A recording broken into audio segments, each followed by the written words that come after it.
안녕하세요. 저는 모든 게 남들보다 빠른 사람입니다. 같은 고등학교를 다녔던 남편과 서로 첫사랑이었고, 그때부터 쭉 연애를 시작해서 20대 중반에 저희는 결혼을 했어요. 그리고 너무 예쁜 첫째 딸과 둘째 아들을 얻었습니다. 저희가 육아에 전념하고 있을 때쯤이야. 주변 지인들은 슬슬 결혼을 하기 시작했고, 저희가 조금 빠르긴 했구나 싶었어요. 그치만 사고쳐서 결혼한 것도 아니고, 갖추고 결혼했던 거라 문제될 건 없었습니다. 딱 여기까지 빨랐더라면 참 좋았을 거예요. 젊은 동갑내기 부부였고 외향적인 성격이라 애기들이랑 몸으로 뛰어노는 것도 잘해줬었고 참 많이도 놀러 다니고 그러면서 저희 가족은 너무 행복했습니다. 그래서 늘 저희를 보며 애기 유치원 엄마들이 그러셨죠. 역시 한 살이라도 젊을 때 애를 낳아야 한다고 부럽다면서 미끄럼틀 2번만 태워줘도 허리고 어깨고 안 아픈 곳이 없다고 그렇게 말씀을 하시곤 했습니다. 전 또 유독 성격이 열정적이고 뭔가 만들고 나누고 활동적이고 이런 걸 다 좋아하는 편이라서 애기들 간식 만들면서 넉넉히 만들어서 유치원 엄마들한테도 나눠주고 남편 회사 사람들 것도 만들곤 했죠. 그렇다 보니 주변에 사회 친구들이라고 하죠. 사회 친구들, 동네 친구들이 많이 생겼고 깊은 속내를 터놓을 수 있는 언니 동생 친구들이 생겨서 좋았습니다. 아무렴 같은 동네니까 육퇴를 하고 남편들에게 애기들을 맡기고 집 앞에서 술 한잔 딱 하면서 수다를 떨면 그게 행복이죠. 그냥 일찍 결혼한 거 후회 안 하냐는 질문이거 참 수도 없이 들었는데 0.1초 망설임도 없이 저희 부부는 후회가 없었습니다. 결혼이 그만큼 저희에게는 너무 좋았고 결혼이 주는 그 행복과 안정감이 말로 다 표현할 수 없었거든요. 그런데 30대가 되었을 때 슬슬 체력이 많이 떨어지는 게 느껴졌습니다. 사실 저희 부부는 셋째 욕심이 있어서 계획중이 있었거든요. 근데 그러기엔 제가 이때 몸이 너무 안 좋았고 매일 감기인 건지 기침도 미친 듯이 하고 가슴 통증도 심해서 아무래도 검진을 싹 전체적으로 받아보자고 했죠. 대수롭지 않게 했던 그 검진에서 전 폐암 판정을 받았고 하루빨리 큰 병원으로 가라는 얘기를 들었습니다. 처음 얘기를 듣고는 그냥 멍했던 것 같아요. 눈물도 안 나고 이 얘기 듣고 속을 샀나? 챙겨주신 서류들 다 챙기고 집에 와서 애기들 하원 시간이 얼마 안 남아서 챙겨줄 간식 만들고 저녁 만들었습니다. 그 사이에 남편에게 전화가 왔어요. 여보, 병원 갔다 온 거지? 연락이 없어서 걱정돼서 해봤어. 뭐 문제 있다고 그런 거야? 아니야. 애기들 하원 시간이 촉박해서 급하게 간식 만들고 저녁 준비하고 있었어. 걱정 마. 아, 그래? 아유, 놀래라. 알겠어. 퇴근하고 바로 갈게. 뭐 사갈 거 있어? 올 때 아이스크림 사다 줘. 여보, 내가 좋아하는 맛들로만 애기들 거 말고 내 걸로만. 어? 그래. 알겠어. 사갈게. 저녁에 보자. 고생해. 그렇게 하원을 30분쯤 앞두고 여유가 생겨서 소파에 앉아서 엄마 TV 채널만 계속 돌리는데 갑자기 눈물이 흐르더라고요. 가장 먼저 들었던 생각이 우리 애들 어쩌지였습니다. 아직 너무 어린 우리 애들은 대체 어쩌지 싶어서 막 눈물이 쏟아지고 남편이 듣고 너무 아파하고 속상해할 걸 생각하니까 그게 마음이 너무 아파서 차마 입이 떨어지지 않았어요. 참 하늘도 무심하시지. 홀로 30분간 눈물콧물 다 쏟고 아무렇지 않은 척 세수도 하고 거울을 보며 웃는 연습을 하고 급히 피부 화장을 해서 울지 않은 것처럼 하고 애기들 하원 마중을 나갔습니다. 애기들과는 여느 때처럼 시간을 보냈지만 평소보다 일찍 재웠어요. 그리고 남편을 기다렸고 남편과 맛있게 저녁을 먹고 얘기를 했죠.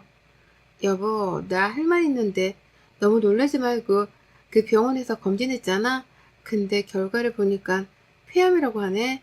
수술은 가능할 것 같은데 정확한 건 대학병원 가봐야 한다고 해서 내일 바로 예약하려고. 뭐? 아니, 어떻게 그럴 수 있지? 아니야? 어? 왜 내가 폐암인 줄은 모르겠는데 맞대. 아무튼 그렇다네.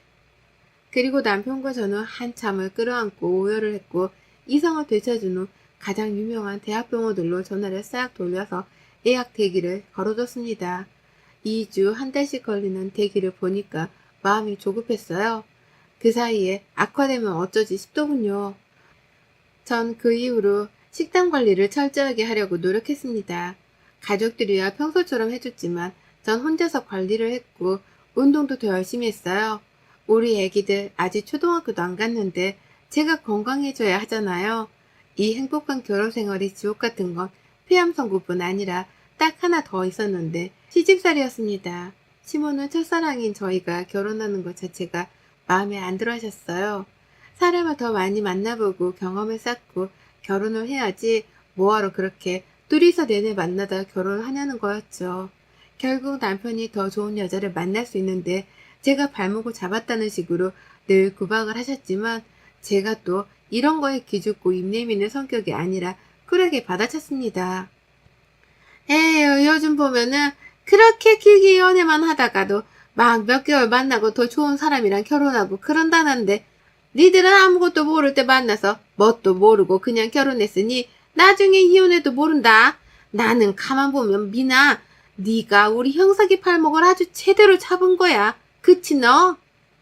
그런가? 어머님 그런 것 같기도 해요. 저 애슬 아빠 없으면 못 살거든요. 그러니 어째요. 발목 꽉 잡아서 제 옆에 둬야죠. 그쵸? 그리고 세상에 뭐 다양한 케이스가 있는 거 아니겠어요? 저희처럼 오래 만나다 결혼하는 사람들도 있고 몇 개월 만나다 결혼하는 사람들도 있고 다 다른 거겠죠.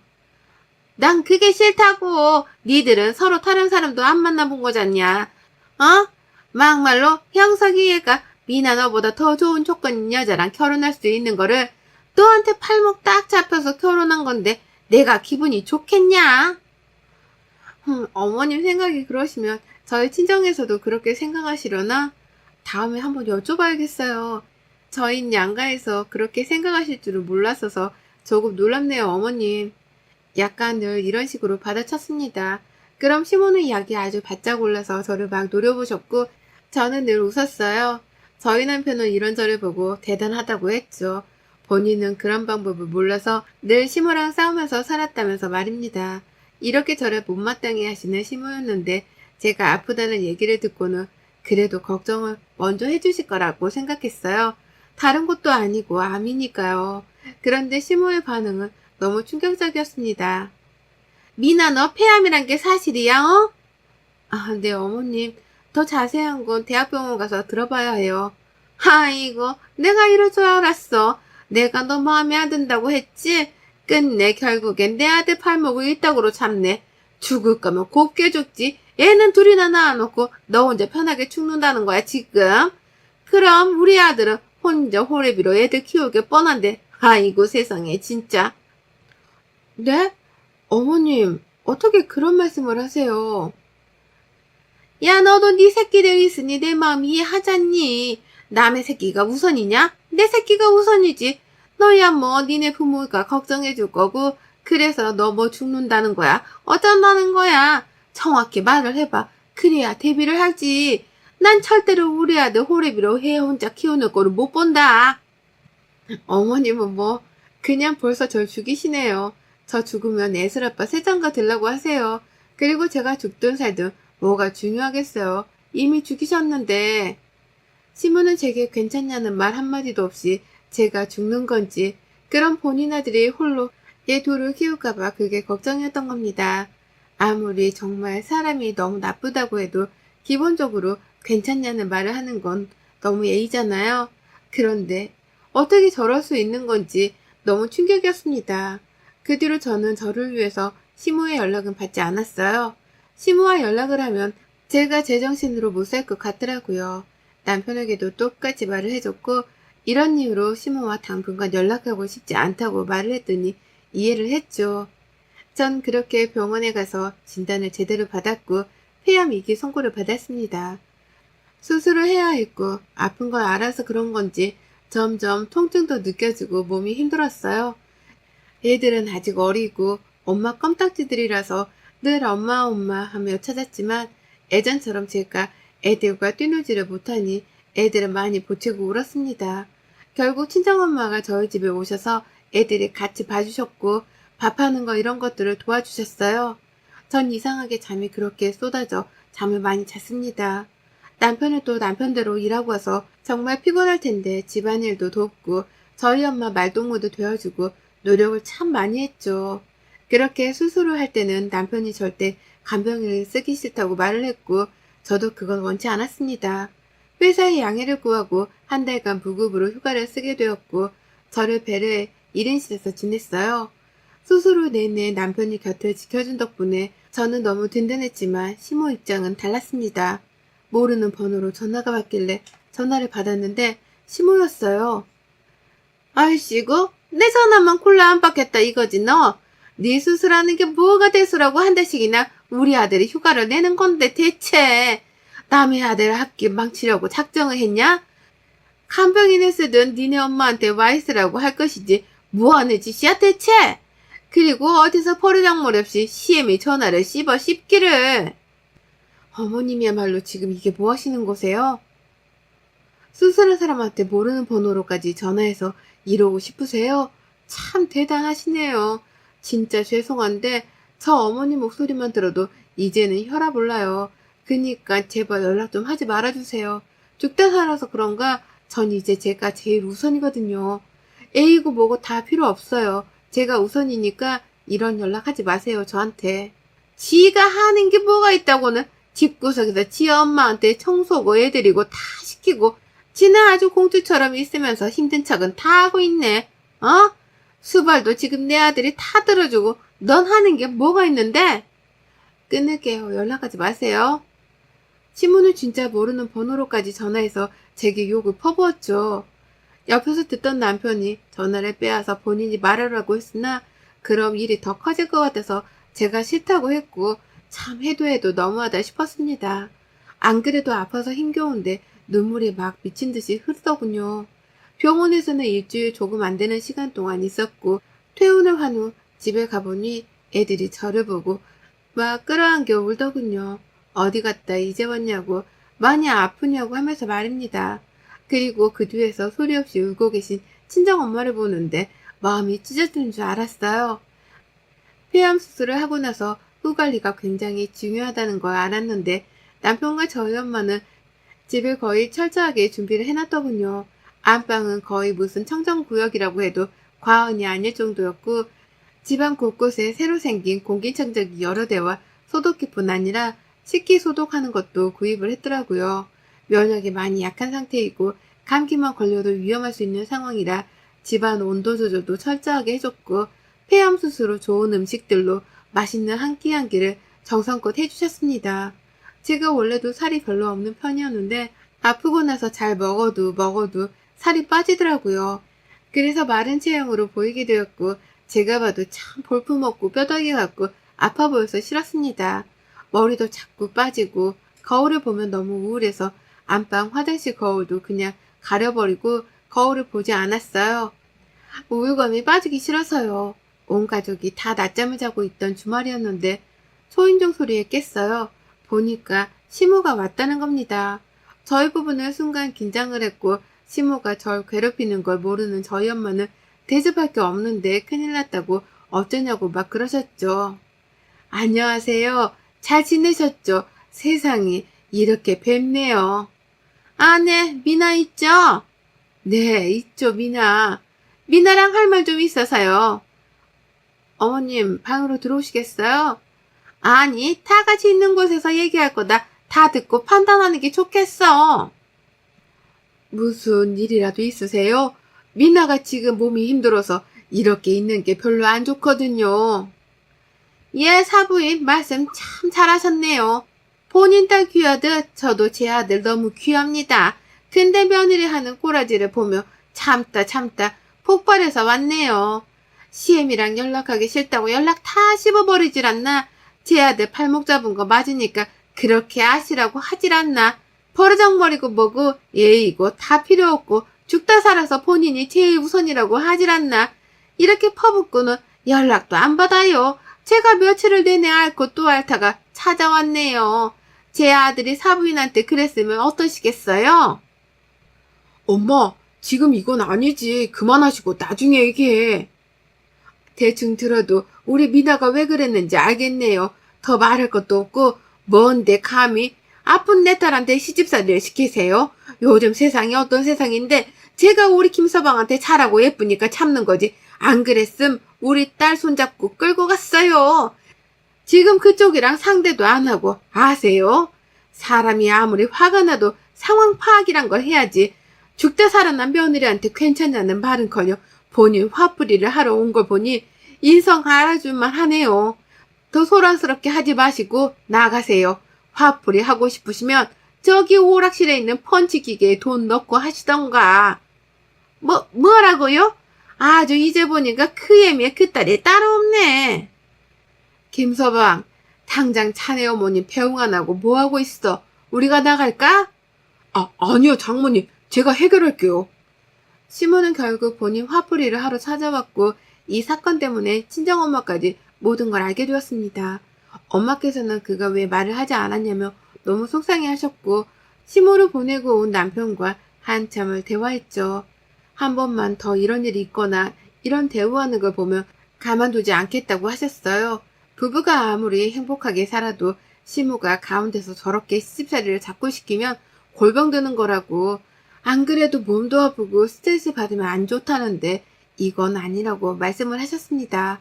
그러면서 냉정하게 들릴지 몰라도 또 이러면 난 내 딸을 지키기 위해서 둘이 이혼시킬 거라고 하셨어요. 그러니 제 남편에게 이혼하기 싫으면 똑바로 처신하고 잘 막으라고 했죠. 저희 엄마께서 강수를 두신 겁니다.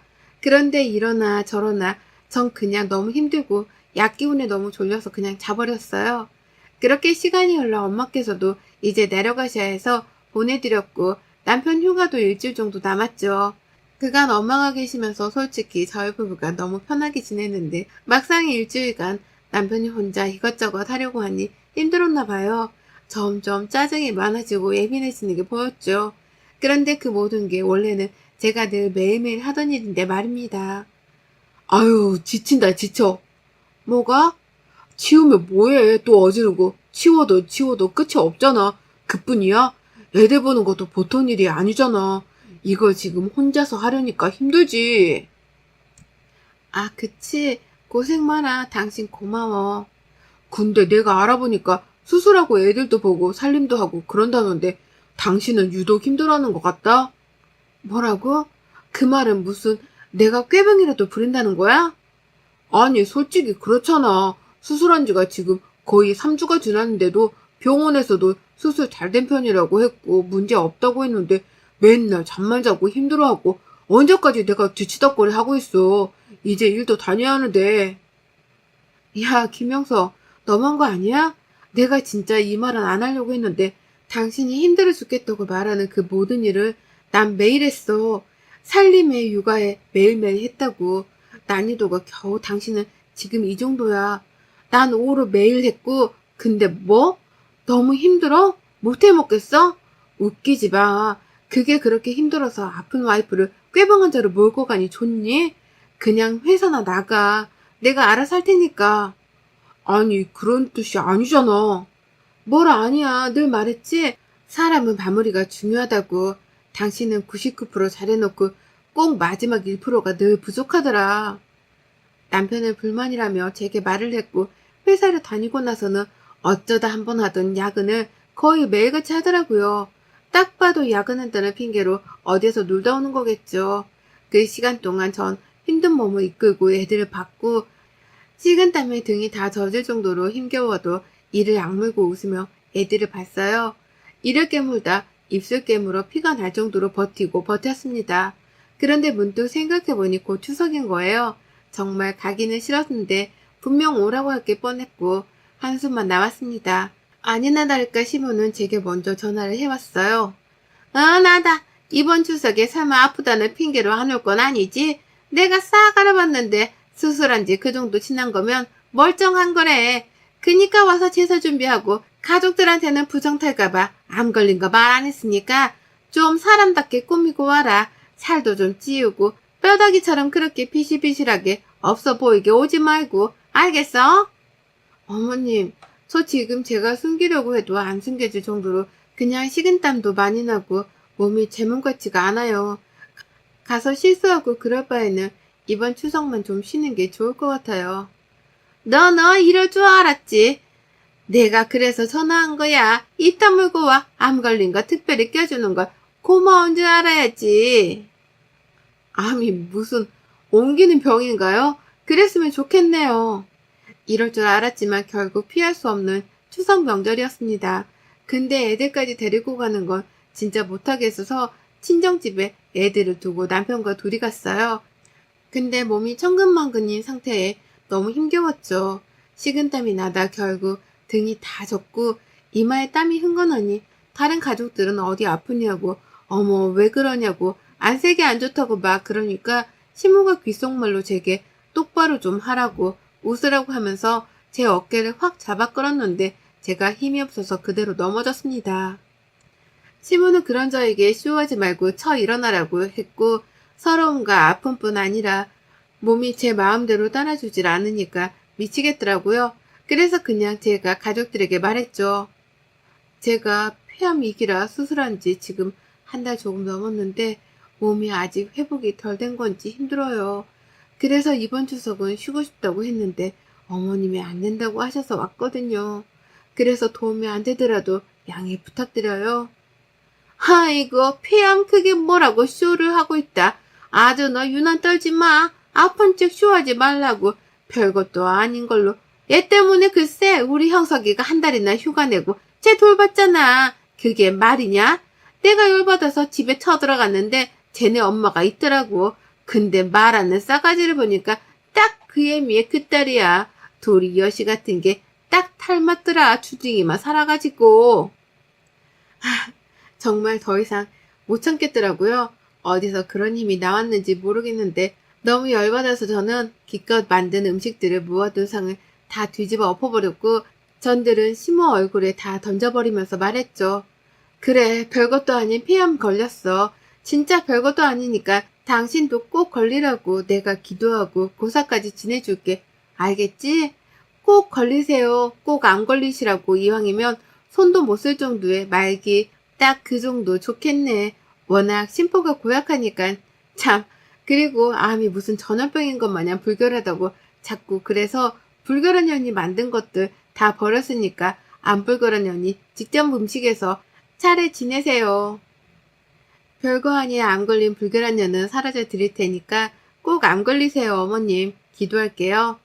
그렇게 나오는 길에 서 있던 병풍까지 발로 확 차버렸고 시모가 아끼는 도자기가 현관 옆에 있었는데 그것도 깨버리고 나왔습니다. 그리고 이혼하고 친정 부모님과 집을 합쳐서 애들과 함께 살고 있어요. 저도 애들도 몸도 건강도 안정을 찾았습니다. 그리고 마지막에 너무 시원하게 나와서 그런가 후회도 없고 미련도 없답니다. 여러분의 생각은 댓글로 남겨주세요. 오늘도 시청해 주셔서 정말 감사합니다.